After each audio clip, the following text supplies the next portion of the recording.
these are the guys that you need to build the soil health program around. Farmers that are actually doing it. Work in progress, don't know all the answers, but they are key to making changes occur. Thank you, Dan. Appreciate it very much, and appreciate the opportunity. It's considered quite an honor to be here at this meeting today with a lot of folks that have a real true desire in building soil health, and it's really something that struck a nerve with us. And I know Dave and I looked at our farming operation and what's the best way to go about growing our operation together and so forth. And was it to go out and pay more cash rent for land and acquire that, or is it to buy land and at the high levels it has been or is still? And we kind of looked at the operation and said, why don't we take what we have and make it better? What we already have and make it better. And so consequently, I can give you a little bit of history about the family farm operation that we have here. And tomorrow I'll go a little more in depth on the deep history of the farm. But right now I'm going to take you from basically the 60s to where we are today. And as you can see on this first slide, this is the family farm. And originally my grandfather bought right after the Depression. I'll talk about that more tomorrow again. But you can see the different variable of the soil types we have on the farm. I think we have one tract that Dave and I had. We counted 17 soil types in one of our farms that we have. This one has definitely the same diversity of soils that we'll look at tomorrow as well. But then of course on the right is the topography of the farm, and basically is trying to hold on to the stuff that's up on the hill, the north side of the farm, from ended up down at the south end of the farm. So what is that actually trying to do? And I like to use Dave's term, and he was assessing where we've come with our operation over the years. And he said, my dad come on the farm in the late 40s, early 50s, and there was pain involved. It has to be pain involved before you start making changes. And I was always disappointed as a young man in junior high and high school. All my buddies right straight east of Lexington, all the good drummers, they always talk about how much they could plow tonight after school. And my dad says, well, they're a little different. They can do that, but we're not going to do that on our farm because there's pain involved when we do that. We moldboard and plow in the fall. And so consequently, I didn't get a lot of experience of the high horsepower and the moldboard plowing. But so long story short, it was rolling ground, and it was very much in need of subsurface drainage and so forth. In the 60s, that's what my dad actually used cereal rye, especially after bean stubble. It was my job before school to take a light disc on a small tractor, and I'd go out there and we put, and then he'd combine beans in the afternoon, and then the next morning I would disc, and then he would seed cereal rye with a little in-wheel drill. And then in the spring, we would moldboard plow that he called it a green manure crop. And we'd moldboard plow that under. And little we know not enough about it. Of course, we didn't have the tools and technology we have today. But we was putting the best part on top. So we was turning those roots that we had, a root mass or the great rye crop, and we spring moldboard plow. Well, then in the 70s we went on, and we decided to go into adopt more of a residue management plan on the farm. And this involved even less trips over the farm because I was always wanting to use the horsepower and drive the tractor. But we left residue on the surface and did a great job with that. And I'll go into more depth tomorrow at the site as well, some of the other conservation practices that we implemented early on. But in the 70s, we went into intensive adopt the residue management plan. And remember going to field days, and much like we were still doing and learning. And I had a gentleman at one of just a field day down in McLean, Illinois, and he said, if you have a 7,000 John Deere planter, just take it out in your bean stubble and just drop it in the ground and just plant a few acres and see what you think. So I come home, and I was really fortunate. My dad was, he was always open to ideas that I had, and I was really fortunate, blessed to have a dad like that, and even that he was in favor of conservation and so forth, but that was a little bit jumping off the deep end to just do that. But we did it. Boy, it worked. I mean, we had great results with it, and he soon become on board. We worked together at it, and then we noticed that in 80s, good friend of mine, neighbor of mine, Jim Kinsella, and I worked quite a bit together. We noticed we put our anhydrous on in the fall. We kept noticing that everywhere we crossed that strip, the corn was always, a lot taller and greener. So that's when I think Jim was the biggest pioneer in strip till back in that time frame in the 80s. We started strip tilling then and planting right on that great environment that we had of that dark soil and no sidewalk compaction, all those things we really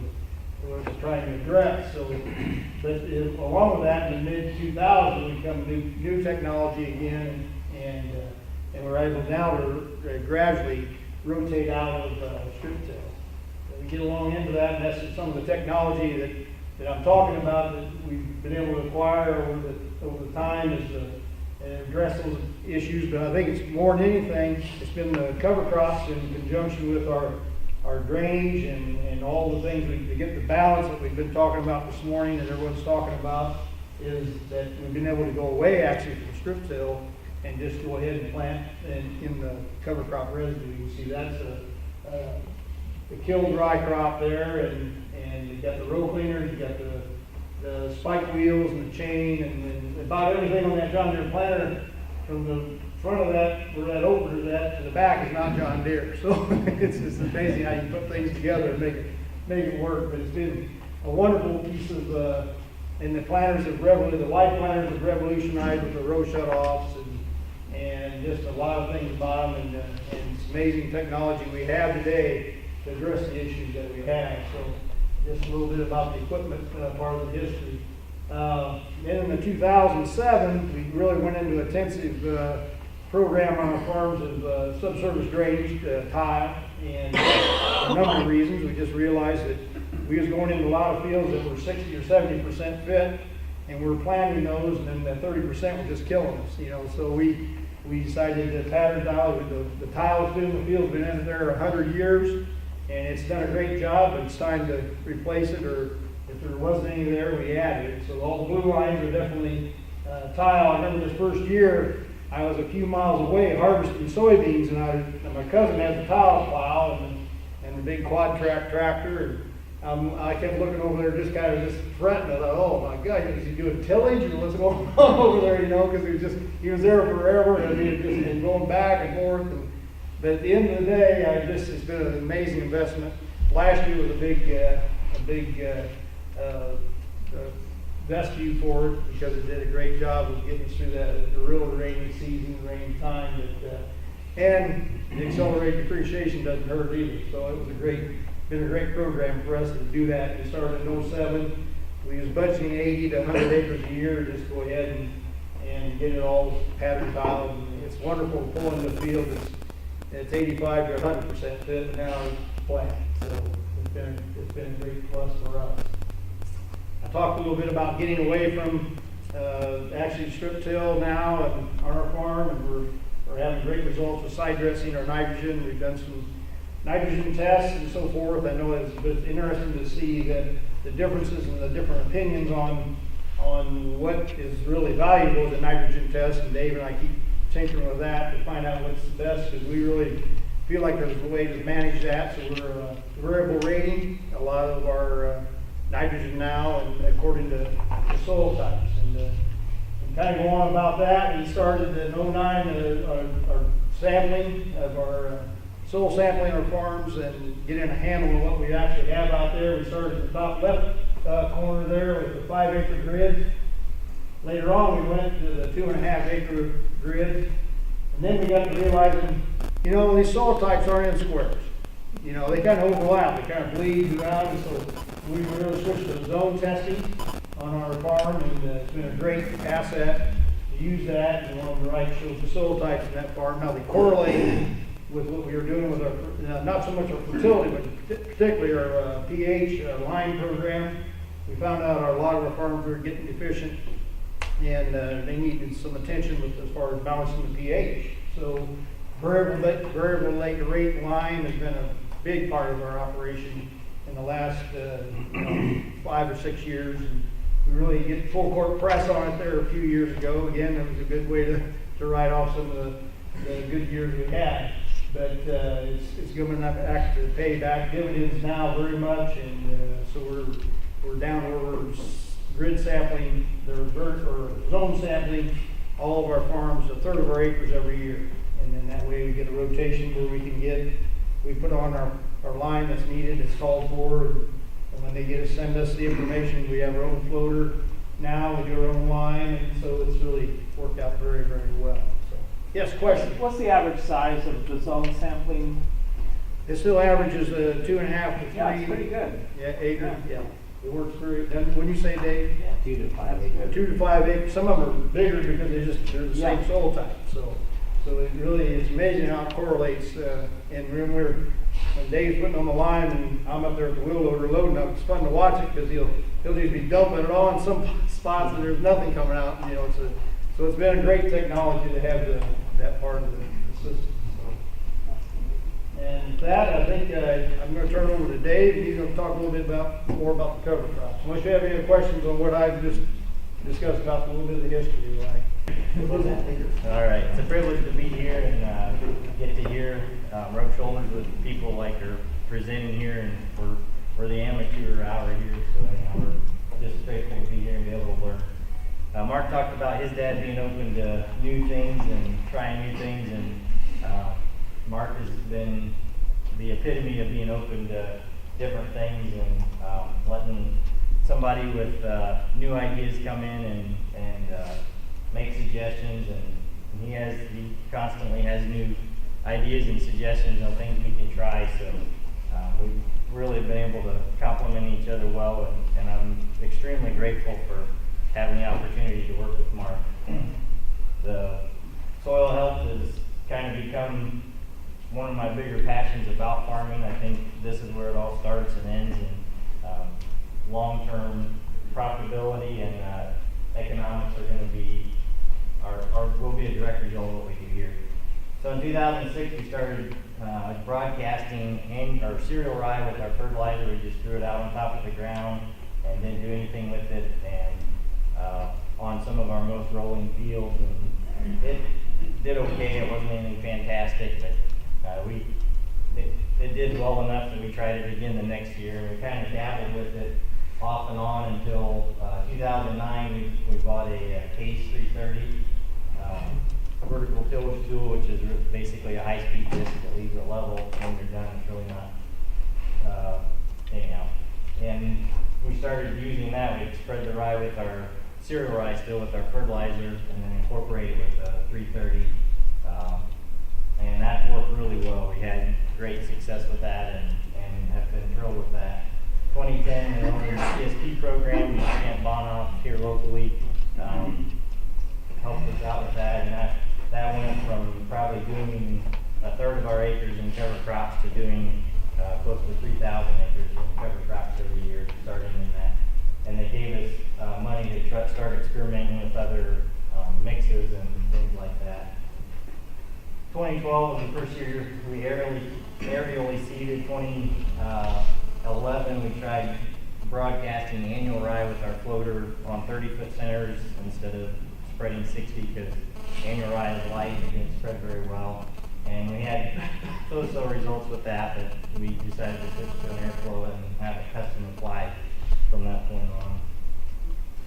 So these are the vertical tillage tools, and they're not all created equal, and this is your high-speed disc, and it definitely does soil disturbance. It's not sanctioned by Dan Towery or Barry Fish or anybody that's a soil no-till purist. But at least you're only using that to in the fall. incorporate the cover crops. It's a fall tool. We've been trying to find somebody to rent it to in the spring, but so far we haven't. So I got a question. Yes. How's it cost on that vertical tillage tool compared to a drill of equal width? A drill of equal width would be significant. So that tillage tool right there, I mean, you could probably go down the road here, a couple lanes, or no, that way, I guess, and buy it for a 34-footer for probably in the 70 to 80,000 range, and I don't know what a 40-foot air seeder would cost, or a 30-foot air seeder from Deere. But the initial cost isn't the problem; it's the maintenance that's the problem. Usually about February, I have a lot of skin marks on the top of my head from being under. We have a 20-foot drill that we use for wheat and seeding a multi-species cover crop after wheat. And it's not the initial cost. The other thing is getting it done. I mean, we can call up FS, as if we have it done, they come out and spread it while we're harvesting. I've answered phone calls with farmers like us wondering how to fix their planter monitor all day. And he can come home at 6 o'clock, get in the tractor, and turn his phone off and, vertical till in a couple 100 acres and be done by 12 or 1 in the morning. And he's really happy to do that a couple times a week. And if we were having to tend to drill, and it just, the other thing is we have done a huge amount of tile, and that tool levels out tile lines really nice, so we're constantly getting the field smoother and smoother. We thought we got into a place where we could go less aggressive. This is a Great Plains Turbo Max, and you can vary the pitch 6 degrees, 0 to 6, and we tried that. We traded this on that, and we tried it for 1 year, and we now have a new 335 sitting in our shed again that we blasted, because that wasn't a whole lot better than scattering it on top of the ground. In order to get seed to soil contact, you have to move soil, and while moving soil is bad, we feel like we get the benefits of the cover crops we see outweigh the damage that we're doing. So these are some. This is back in the annual ryegrass that we've aerial seeded. This is in soybeans, corn. Both of these are in 2012. All of these are in 2012. This was air flowed and then vertical tilled. This was in the fall. In the spring, it all came back fairly well. 2012 was the only time we've had any success with annual ryegrass overwintering. It usually winter kills on us. And 2012, the flown on worked really well because the corn was horrible. I think that field made 97 or 105 or something like that bushel. So there wasn't much canopy. The sunlight was able to get down through it. We put it on right before a 2-inch rain, and actually Shirts Aerial does all our aerial seeding. They do a phenomenal job. Casey works there and makes up our maps and puts on whatever's aerial seeded. So those are the early years of trying annual rye. This is cereal rye. That's kind of the density that we like. I don't know if you can see it very well, but it's not super thick. We like a 40 to 50 pound density. We don't like a solid field. Here's the field where we did, this would have been flown on and then a cereal rye and not vertical tilled. And if you get the right rains and everything, and you can leave it long enough in the spring, you'll get a nice stand like this. This is corn planted in cereal rye. This is the difference here between cereal rye and annual rye. This is how much annual rye was left after winter by the time we're ready to plant. This is cereal rye. So there's a significant difference between the two. And this picture here is taken probably, this is planted, and this is after the corn's up. That's what the cereal rye really looks like after that. Here's more flown on. We have, this is great annual rye, cereal rye, and some clover in here. Is that species that look great pre-harvest.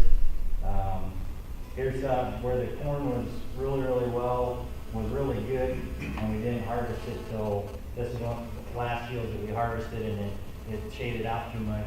Some of that did come in the spring, but if you leave the corn out, the sooner you take the corn off, and if you have poor corn, you get a better stand. If you have good corn, it doesn't get quite as good a stand. This is, we've quit strip till for a while. Mark and I have, but we still have some, until this is the first year we won't be doing any strip till at all, but we still have some managed farms that they wanted the anhydrous for cheaper nitrogen.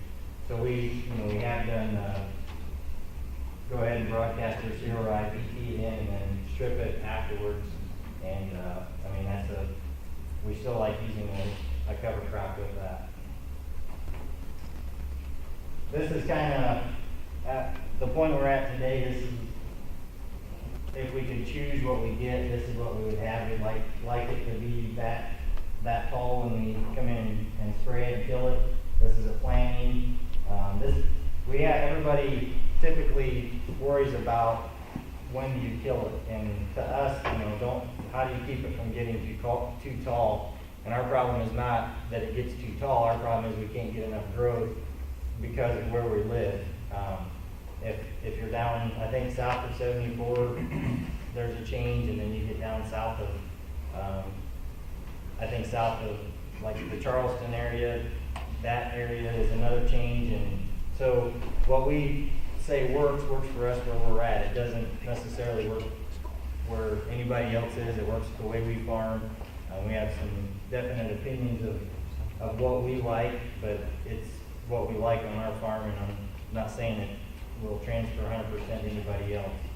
But, so anyhow, this is ideally the type of residue, the growth we like, and then we like to plant in it. That's what it looks like after planting as it's coming up. I mean, by the 22nd of June there, you can see you can't hardly see any cereal rye residue. So, you know, worrying about residue going away hasn't been a problem for us. We've done some crazier things. This is, you can see over here, there's 200 feet there. We skipped a pass with the sprayer just to try it. We go to an no-till conference and get all wound up about what the guys in Kansas are doing. Came back home and tried it, and we figured out we don't live in Kansas. It looked really pretty. The beans are protected. The leaves, there were no nicks on them, so it was really protected. We thought this was going to be great, and it actually, that 200 foot was 8 bushel worse than everything around it. Everything around it had cereal rye, just killed it at a much earlier stage. I'm not sure, I still don't really know. I think Kansas, they're in a moisture deficit situation where we're in a moisture excess situation. So that's part of the thing. The other thing, we didn't roll it. Maybe if you rolled it, lay it flat on the ground, we'd have had a different experience.